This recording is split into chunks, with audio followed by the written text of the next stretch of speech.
à tous, et ben voilà, je fais une petite vidéo pour un peu développer ma chaîne YouTube et aussi vous montrer tout ce que j'ai fait en 2024, même s'il manque énormément de contenu. Parce que cette année-ci, j'ai fait énormément de photos, j'ai fait beaucoup de stories, donc je n'ai pas su reprendre toutes les, toutes les choses que j'ai faites cette année.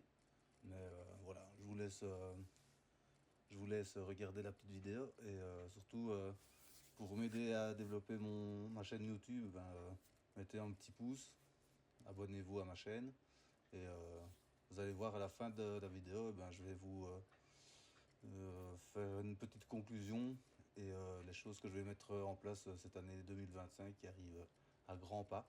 Donc voilà, je vous laisse visionner un peu tout ce que j'ai pu retrouver dans les archives des réseaux sociaux et bonne vidéo à vous et on se retrouve à la fin de la vidéo.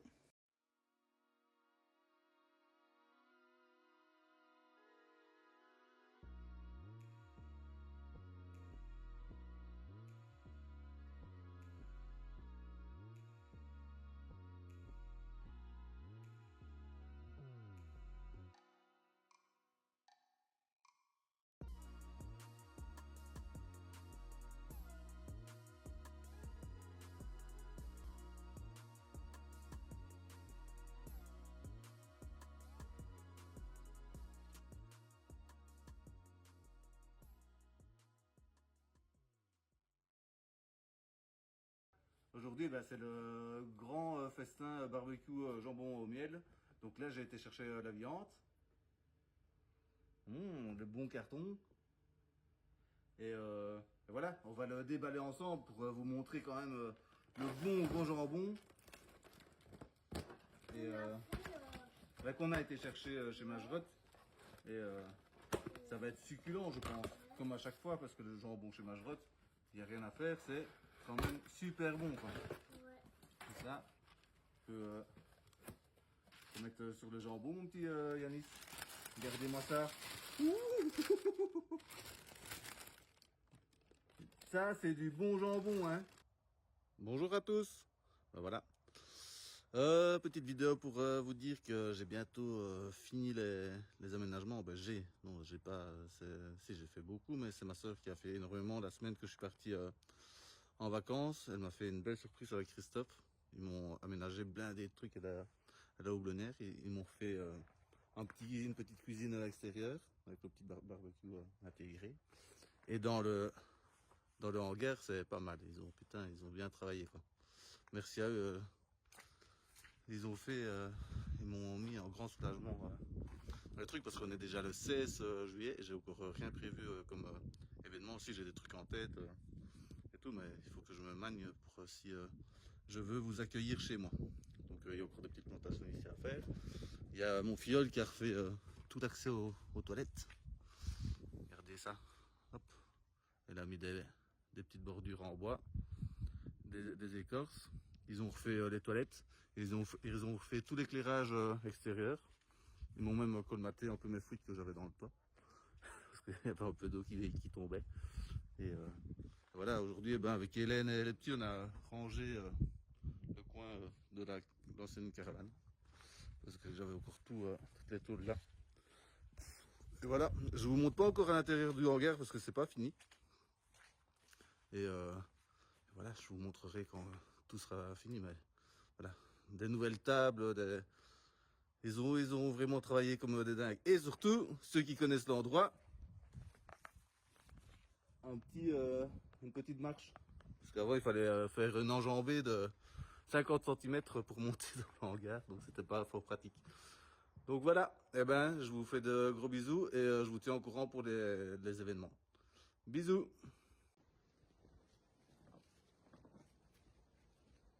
Ah, bonjour. Là, je suis dans les tomates. On a pas mal de petites tomates. C'est pas énorme, mais on en a quoi. On a des belles tomates, regardez. Ça commence. Là, les jaunes, on en a déjà mangé 3. Elles sont super bonnes. Et voilà. J'ai encore dans l'autre serre des tomates. Hein, ouais. Donc voilà. Hier, j'ai fait plein de boutures pour refaire mes bandes de biomasse. J'ai fait des boutures d'aulne, plein de petits fruits et voilà. Parce que là je prévois de faire 6 bandes de biomasse et de fruitiers. Donc voilà. Donc c'est des lignes qui vont faire 1,50 m sur 20 mètres de long. Et ce sera vraiment mis entre le houblon. Si le houblon prend un jour, mais bon là avec tout ce que je fais, ben, normalement ça devrait être bon pour refaire plein de biomasse et renourrir cette terre qui est trop lourde et qui n'a plus rien dans le coco. Donc voilà, là il fait 23 degrés dans la serre, je commence à transpirer. Au-dessus de 20 degrés, ben, je commence à transpirer. Et donc voilà. Et ben gros bisous, bon dimanche et à la prochaine.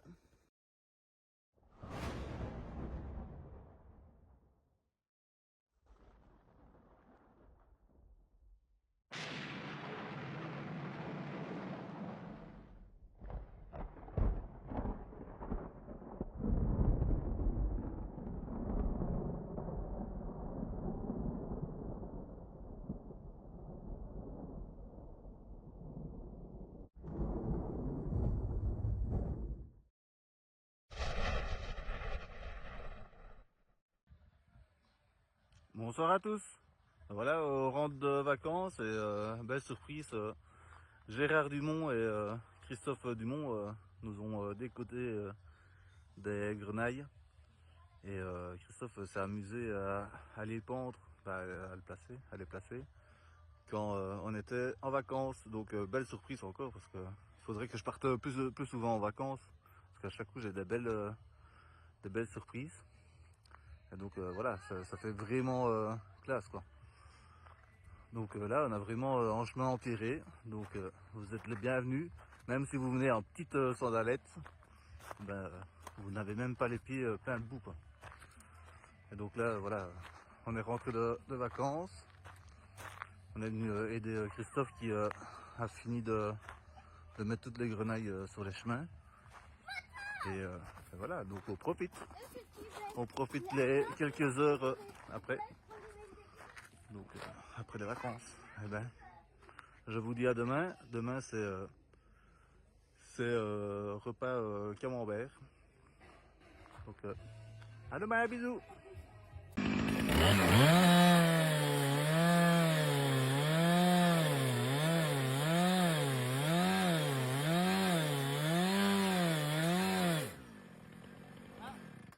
Bonjour à tous. Voilà, là j'ai monté une petite scierie mobile pour faire des bois de structure et des planches pour faire du bardage, pour faire différents projets. Donc j'aimerais bien faire 5 grands bacs de 3 mètres sur 1,20 m et 70 euros, 70 cm de haut. Parce que derrière les serres, eh ben, le terrain est vraiment trop humide. Et du coup, ça retarde les plantations des légumes. Et en plus, les lièvres sont là, donc qui viennent vraiment manger tout à chaque fois. Et les limaces, évidemment, donc, cette année. Donc là, 70 cm de haut, eh ben, les lièvres ne seront pas allés dedans. Et voilà. Au niveau du bardage, bah, c'est pour faire un double bardage sur le hangar. Comme ça isole un peu le hangar pour l'hiver. Et comme ça, bah, on pourra peut-être faire des événements l'hiver. Bien au chaud, tous ensemble. Et donc voilà, les petits projets. Maintenant, j'ai énormément de bois à faire. Hein. Ça va aller, courage. Et voilà. Je vous dis à très bientôt. Bonne journée, bisous.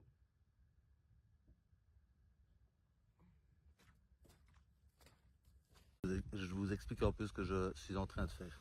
C'est un peu le laboratoire de la houblonnière, quoi. Donc ici, eh ben, comme j'ai plus vraiment envie d'acheter plein de plantes et tout, eh ben, j'essaie de multiplier, de semer le maximum de plantes que je peux, ça me coûte moins cher. Et du coup là, eh ben, en fait, aujourd'hui, eh ben, j'ai fait du marcotage aérien.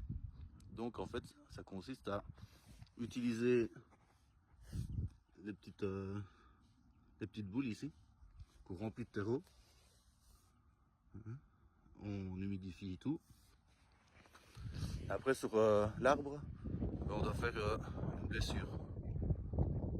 Donc cette blessure-là, elle va se retrouver dans un environnement sans lumière et humide.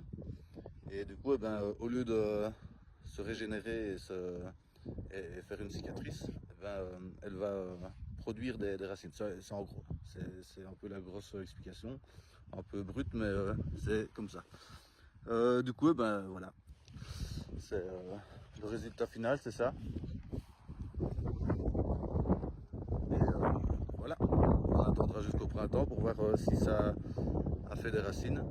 Et du coup, après, faudra que je coupe là. C'était la taille que j'allais faire de toute façon. Et voilà. Et comme ça, j'aurai peut-être une nouvelle plante. Et donc, je vais essayer d'en faire le maximum que je peux. Voilà. Là, j'ai 10 boules de marcotage. Ça veut dire 10 arbres en potentiel. Donc, un fruitier comme ça, c'est entre 15 et 30 euros. Donc, ça me fait quasiment 150 à 300 euros d'économiser. Allez, je vous dis au revoir, à la prochaine.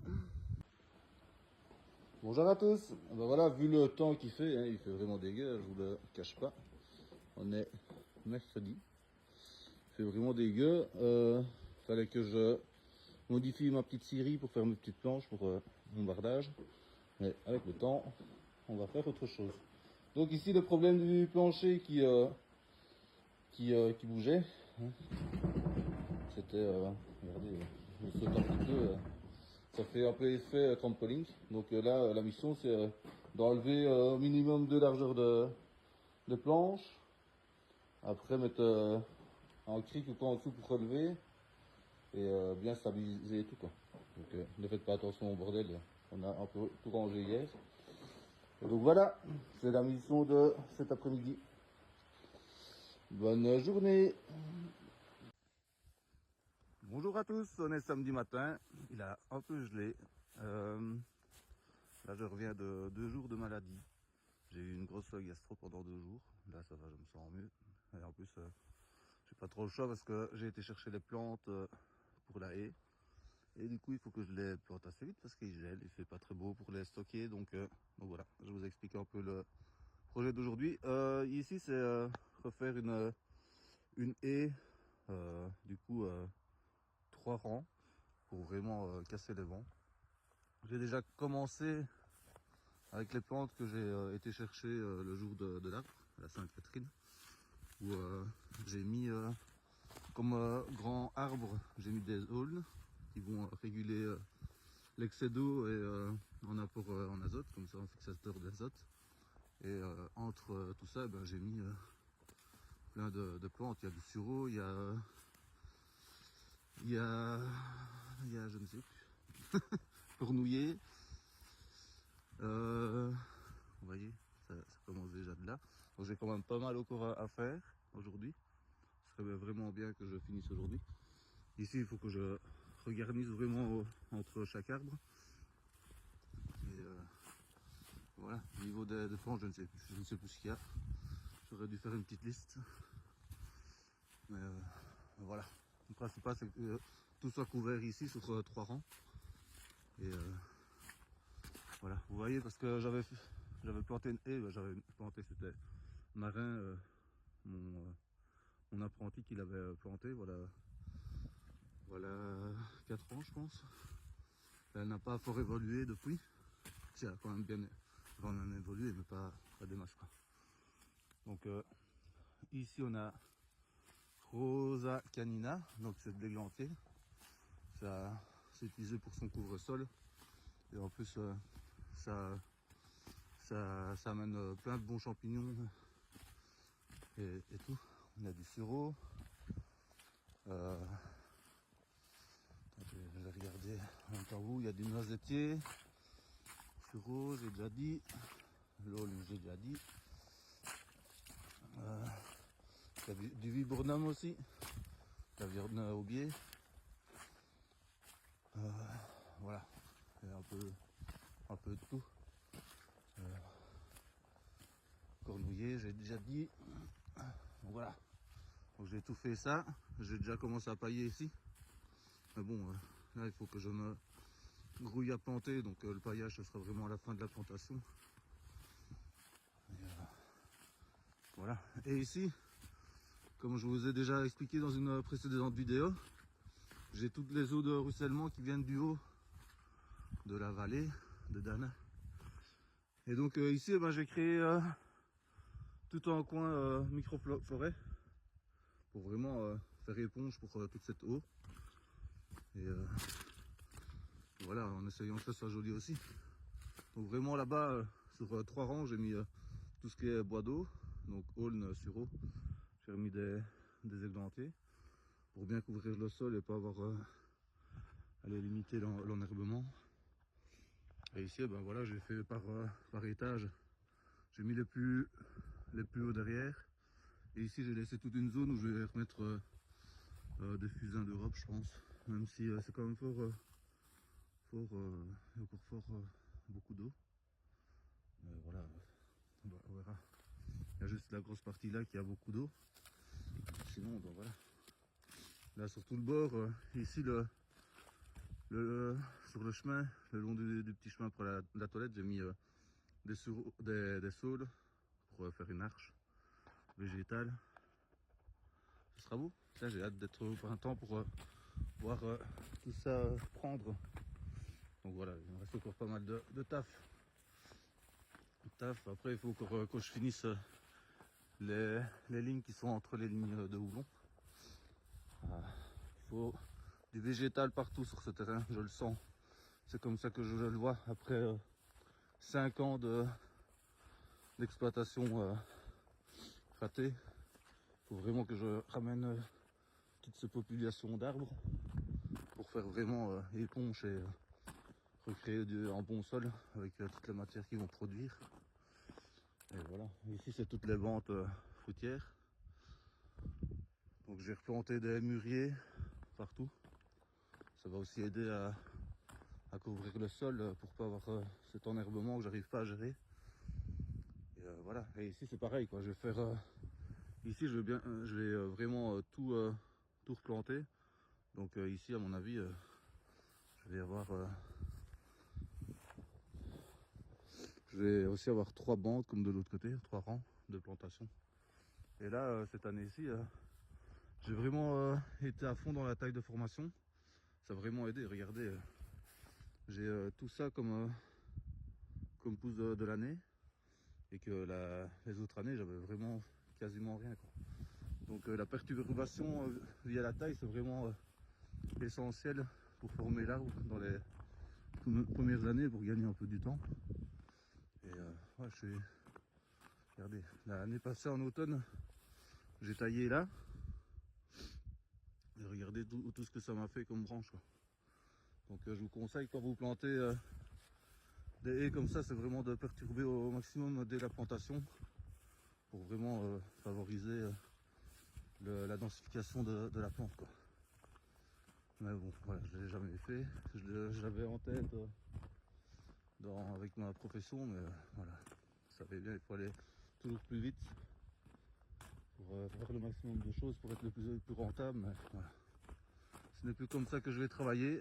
Je vais vraiment prendre soin de mes arbres que je vais planter. Et si ça prend trop de temps, il faudra quand même le faire pour avoir des belles haies après un certain moment. Là vous voyez que j'ai encore les tailles du prunelier que j'ai pas encore géré. Voilà. Et ici ça va être un peu plus dur parce que j'ai rempiré. Quand vous regardez le petit niveau là, le haut c'est de l'empierrement, donc à mon avis je ne serais pas vraiment planté là-dedans. Mais au moins densifier à mort ici quoi. Faut vraiment casser tous ces vents qui ne travaillent pas en ma faveur pour la croissance des végétaux que je veux mettre sur mon terrain. Donc voilà. Donc après la gestion de l'eau, et la gestion des vents, c'est ce que je fais cette année. Donc voilà. Et je vous dis bon samedi, bon week-end et si jamais, bonne fête de fin d'année. Bisous. Voilà, j'espère que vous avez aimé les archives que j'ai retrouvées pour cette année 2024. Comme vous avez bien vu, il n'y a pas énormément de contenu. Si vous voulez voir plus le détail de l'année 2024, vous pouvez aller consulter ma page Facebook. Je vous le mettrai en lien dans le commentaire en dessous. Et voilà. Donc les conclusions pour cette année 2024, j'ai énormément travaillé sur tout ce qui était encore gestion de l'eau. J'ai fait énormément de plantations. Et voilà. Niveau du contenu que je vais essayer de faire pour cette année 2025, c'est vraiment prendre mon bon matériel de photo et de vidéo, parce que voilà, j'ai quand même une passion, c'est la photographie. Donc j'ai quand même du bon matos pour faire de la vidéo sur le côté. Et donc pour 2025, je le répète, il faut vraiment que je prenne le temps de prendre à chaque fois tout mon matériel pour vous faire de belles séquences et vous montrer vraiment tout en détail tout ce que je peux réaliser sur le terrain et vous montrer l'évolution de toutes les belles choses que je peux faire. Je peux dire parce que je suis fier de moi. Quand je vois le début du terrain, quand je l'ai acheté, voilà, il était vraiment, c'était une pâture, quoi. C'était vraiment un terrain de fauche. Donc voilà, maintenant, avec le temps, donc ça fait depuis 2019 que j'ai le terrain. Je vois que c'est quand même autre chose, quoi. J'ai déjà moins d'eau sur le terrain, l'eau est déjà moins présente en surface. Là, cette année-ci, j'ai planté des brise-vents. Et je pense qu'avec ces deux gros facteurs qui étaient problématiques, je vais réussir à faire quelque chose. Et surtout ramener énormément de végétaux sur le terrain. C'est vraiment ça qu'il faut que je fasse avec ce terrain-là, parce que partir vraiment dans la culture traditionnelle à grande échelle, comme on peut voir en Flandre française et en France et tout, voilà, c'est pas possible sur mon terrain, quoi. Il y a trop de vent, il y a trop d'eau, donc voilà, il faut que je régule ça. Et en plus, moi, mon objectif premier que je me suis mis en tête quand j'ai acheté le terrain, c'était vraiment de réunir toutes mes passions, donc la photographie, tout ce qui est biodiversité, l'agronomie et tout. Donc voilà, il faut vraiment que je pense à tout ça. Je pense que pour moi, ça me fera vraiment du bien si je respecte ces valeurs-là que j'avais au début. Donc voilà, s'il y a moins de houblon sur le terrain, tant pis. Mais si j'ai plein d'autres choses à côté qui aident le houblon à pousser, c'est un plus pour moi, pour le terrain, pour la faune et la flore. Et voilà, tout le monde sera content, tout le monde est gagnant, sauf les brasseurs. Mais voilà, comme je vous dis, je ne pense pas que ça soit ma priorité encore à l'heure actuelle, le houblon.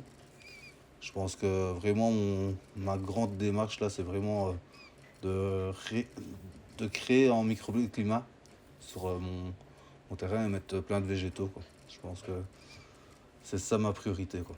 Donc voilà.